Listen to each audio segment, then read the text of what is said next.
Bonsoir Kahal Kadosh Venirbad. Les liens intimes qui unissent au-delà de toutes les différences les deux frères jumeaux que sont Yaakov et Esav, on va le voir dans la Haftara de Toledo, dans Massa. Eh bien, vont constituer la toile de fond aussi bien de la Sidra que de la Haftara. Qu'on le veuille ou qu'on ne le veuille pas, Esav, c'est le frère de Yaakov, s'il vous plaît. Esav, le frère de Yaakov. Mais ceci étant, il n'en est pas moins vrai que le comportement divergent des deux frères, la voie diamétralement opposée qu'ils empruntent l'un et l'autre, va entraîner de la part de leurs parents l'amour pour l'un, mais la réprobation pour l'autre. Il arrive parfois, effectivement, que les mêmes parents, le même père, même mère, vont donner des enfants qui sont mais diamétralement opposés dans leur façon d'être, de se comporter, de penser, de réfléchir et surtout d'agir.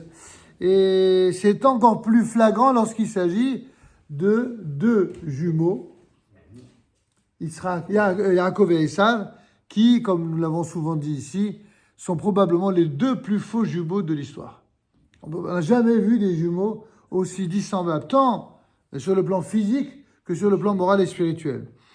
Or, l'amour que les parents portent à leurs enfants, en vérité, n'est pas aussi absolu que d'aucuns croient. Il est conditionné par le fait que leurs rejetons naturels deviennent aussi leur descendants spirituels. Comme on l'a dit justement au début de la paracha, Ele Toledot, Yitzhak, Abraham Ele Toledot, Yitzhak ben Avraham, Avraham Olid Yitzhak. C'est-à-dire que pourquoi cette redondance apparemment superflue? Voici la descendance de Yitzhak, fils d'Avraham, Avraham a engendré Yitzhak.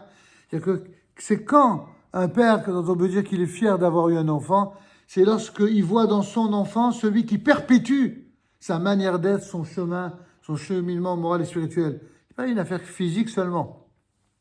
On avait dit dans une autre vidéo que, pour les enfants notamment, que les humoristes, les moqueurs de la génération, avaient dit à propos d'Abraham, à son âge et sa femme, elle est une vieille. À ton avis, comment tu crois qu'elle est tombée enceinte? C'est certainement pas d'Abraham, elle a dû tomber enceinte de Avimelech. Et comme tous les humoristes, la seule chose qu'ils savent faire, c'est salir. Se faire sourire, mais sur la base de salir. Comment mieux salir telle ou telle catégorie de personnages. Et plus les personnages sont grands, et plus c'est jouissif de salir ces grandes personnalités-là.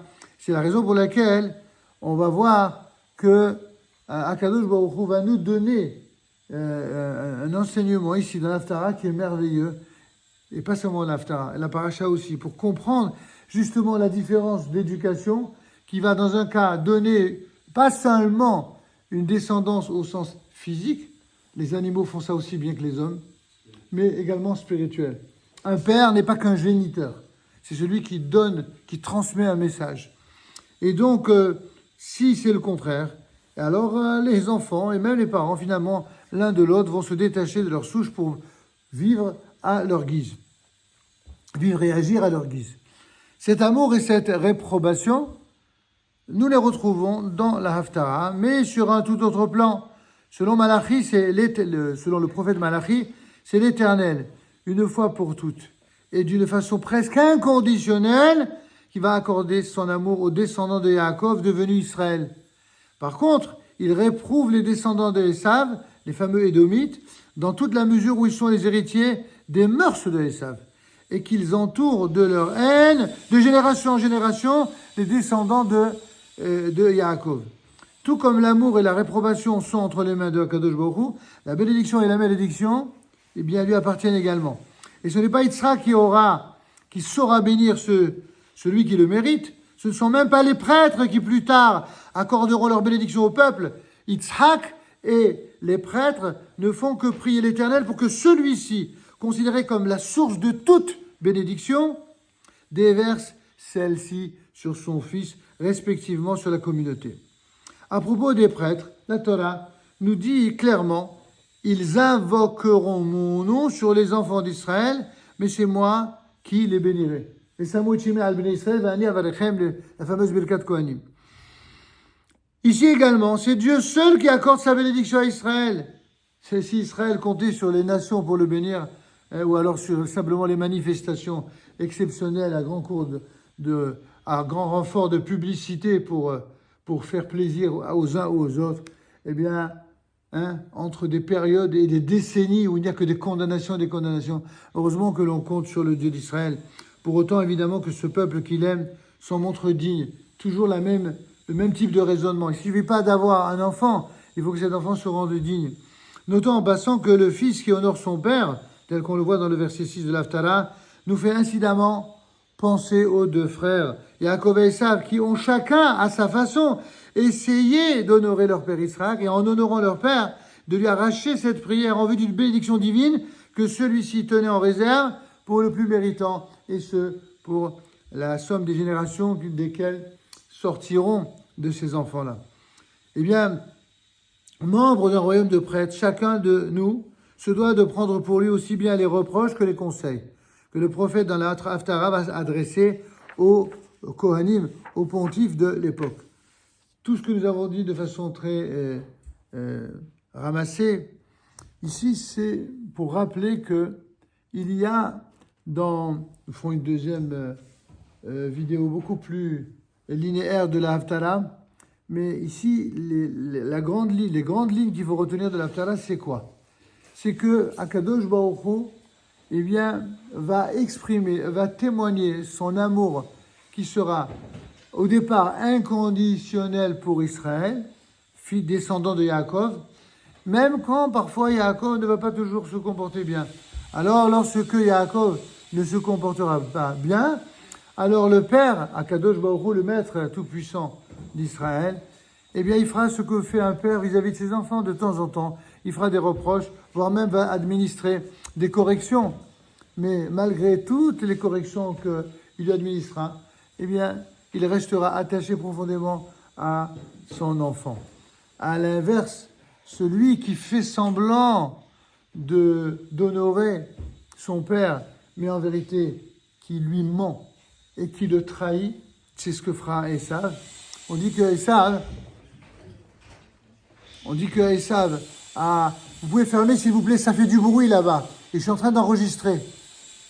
Voilà, merci. Et le début de l'Haftara, au moins, avant de passer à l'autre vidéo, au moins le début, qu'est-ce qu'il est dit là-bas? Je vous aime, dit l'Éternel, et vous dites, en quoi tu nous as montré ton amour? C'est quoi ce dialogue incroyable? À chaque fois qu'un juif vit une situation difficile, à chaque fois que le peuple d'Israël subit une Shoah, une guerre, une épreuve, alors vous avez des gens qui, même si on comprend leur tristesse et leur douleur que nous partageons, eh bien, au lieu de faire le procès des ennemis d'Israël, ils font le procès de Dieu. Et dire, alors c'est en quoi tu nous aimes? Ils demandent des comptes à Dieu. Alors qu'est-ce que répond? Mais il dit, tu ne te rends même pas compte de ce que tu dis. Mais Esav, Saneti. Esav, n'est-il pas le frère de Yaakov? Répond l'Éternel. Et pourtant, c'est Yaakov que j'ai aimé. Alors que Esav, je l'ai rejeté. J'ai transformé ses montagnes en un lieu dévasté. Son héritage, je l'ai livré au chacal du désert. Et la suite de l'Haftara. Et si Édom dit, certes, nous avons été abattus, mais nous allons relever nos ruines. L'Éternel Tsevaot répond ainsi, qu'ils reconstruisent, et moi je démolirai. Et pour toujours, on les appellera territoire où règne la méchanceté, peuple repoussé par l'Éternel. Mes amis, c'est exactement l'ambiance dans laquelle vit Gaza aujourd'hui. Gaza n'a pas été construit par Ishmaël. Gaza a été construit par Esav.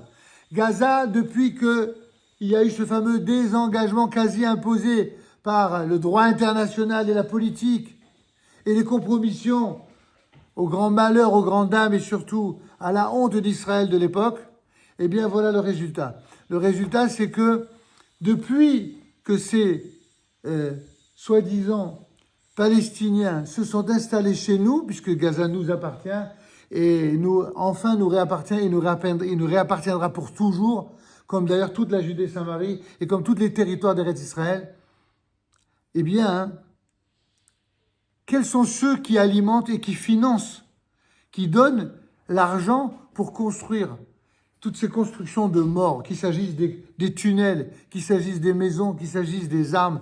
Tout l'argent a été donné par l'ONU, par l'Union européenne, par la France et ses contribuables. Voilà comment l'argent a été utilisé pour... C'est exactement ce que dit le prophète. Alors comme ça que vous croyez que parce que vous allez vous entêter, vous allez construire, que ça va rester. Alors moi, qu'est-ce que dit Edom? Oh, c'est pas grave, on va voter des budgets, on va leur donner, on va les soutenir, on va leur donner 100 millions d'euros. Comme ça, ils pourront reconstruire. Et qu'est-ce qu'ils vont reconstruire? S'ils reconstruisent des armes et de la haine, alors Akadosh Baruch Hu, il dit à Esav, l'Éternel Sévaot vous répond ainsi, qu'ils reconstruisent tant qu'ils veulent. Moi, je démolirai. Et pour toujours, on les appellera territoire où règne la méchanceté, peuple repoussé par l'Éternel. C'est la Haftara de la semaine, mes amis. Vous savez, il y a plusieurs manières de lire, ou de ne pas lire d'ailleurs. Et il y a plusieurs manières de comprendre ou de ne jamais rien comprendre quand on lit. Parce que il faut lire avec les yeux de la Emouna pour comprendre ce que nous disent les prophéties d'Israël. Cette prophétie, elle a pour but de nous dire tout ce que les ennemis d'Israël construisent sera toujours, tôt ou tard, détruit. Et c'est Dieu lui-même qui s'engage. Ah, vous allez me dire pourtant, c'est bien gentil, mais enfin, qui est-ce qui fait le boulot? C'est l'armée. Et l'armée, c'est qui? L'armée, si c'était pas Dieu qui la soutenait, si c'était pas Akadosh Baruch Hu qui la soutenait, on a vu ce que l'armée, qui était tellement la plus puissante au monde, et les services de secret les plus puissants au monde, ils n'ont malheureusement pas vu le malheur qui est arrivé. Et tout ce qui est arrivé n'est arrivé pour qu'on comprenne que le seul et unique maître tout-puissant qui fait la pluie et le beau temps, que ce soit la pluie au sens propre, au sens figuré, y compris la pluie des scuds, eh bien c'est évidemment Melech Israël, c'est Akadosh Baruch Hu, le roi d'Israël, et Be'ezrat Hashem Yitbarach, il apportera la réalisation de la prophétie d'Israël qui consiste à détruire et à démolir tout ce que les nations du monde construisent contre Israël. Il faut que les nations le sachent, pas simplement les Juifs. Je m'adresse dans cette vidéo à la totalité de nos amis non-juifs qui nous écoutent. Et je sais qu'il y a aussi nos ennemis qui nous écoutent. Je les salue bien haut. Et je leur dis avec un sourire, non pas narquois, mais un sourire de foi dans l'idée que peut-être un jour il y aura un miracle. Ils vont se réveiller et comprendre que leur seule chance de survivre, c'est tout simplement de respecter Israël. On ne va pas leur demander d'aimer Israël, pas à ce point, ça viendra peut-être, mais en tout cas déjà de respecter, de comprendre que s'ils veulent vivre heureux et dans la paix, alors ils doivent aimer et respecter Israël. Seul celui qui aime et respecte Israël pourra se prétendre être un serviteur de Dieu ou un Abdullah, pour le dire dans la langue locale. Un serviteur de Dieu, c'est celui qui aime Israël. Celui qui n'aime pas Israël, eh bien c'est un traître, non seulement à l'égard de son Dieu, et d'ailleurs la preuve elle est très simple. Dans le monde arabo-musulman, vous avez ceux qui font honneur à l'islam, qui sont des vrais Abdullah. Ce sont des gens qui, lorsqu'ils prient Dieu, eh bien ils se prosternent avec leurs us et coutumes. Et ceux qui profanent leur Dieu, ce sont ceux qui disent leur fameuse formule de Allahu Akbar avant d'égorger, avant d'éventrer et avant de tuer.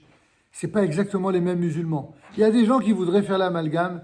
Les amalgames ne sont pas faits ni par les juifs, ni par les chrétiens, ni par les laïcs. Ils sont faits par les musulmans eux-mêmes. Aussi longtemps qu'il y aura des musulmans pour couvrir leurs frères qui sont des gens qui, au nom de Dieu, osent salir leur Dieu avec le sang juif ou le sang des occidentaux ou le sang des chrétiens, aussi longtemps qu'ils resteront dans cette logique perverse des temps anciens, alors ils auront la haine du monde qui rejaillira sur eux, exactement comme Akadosh Baruch Hu le dit dans la Haftara de cette semaine. Amen, Ken Yehi Rason.